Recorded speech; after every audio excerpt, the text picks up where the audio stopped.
ధర్మం కోసం పోరాటం, న్యాయం కోసం ఆరాటం. ధర్మం కోసం మనం పోరాటం చేస్తున్నాం తప్ప అధర్మం కాదు. అందుకే భగవద్గీతలో యస్య నాహంకృతో భావ బుద్ధిర్ యస్య న లిప్యతే హత్వాపి స ఇమాన్ లోకాన్ నా హంతి న నిబధ్యతే అని చెప్పారు.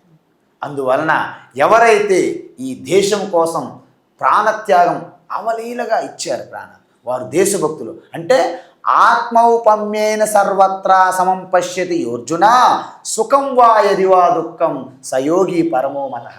భగవద్గీతలు చెప్పారు దేశభక్తి గురించి.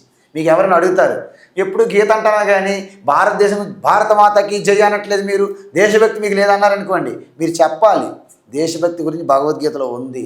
ఎక్కడ? 6వ అధ్యాయం శ్లోకం చెప్పాలి మీరు.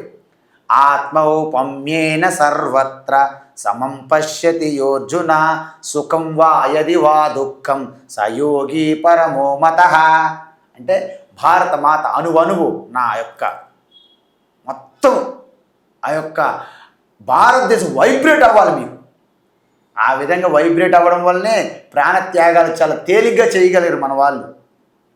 ఎంతమంది భగత్ సింగ్, ఆజాద్, రాజగురు సుఖదేవ్, ఇలాంటి వాళ్ళు ఎంతోమంది, చపేకర్ బ్రదర్స్, వీళ్ళందరూ, అల్లూరి సీతారామరాజు, వీళ్ళందరూ కూడా ప్రాణత్యాగం అనేది వాళ్ళకి పెద్ద కష్టం కాదు ఈ దేశం కోసం.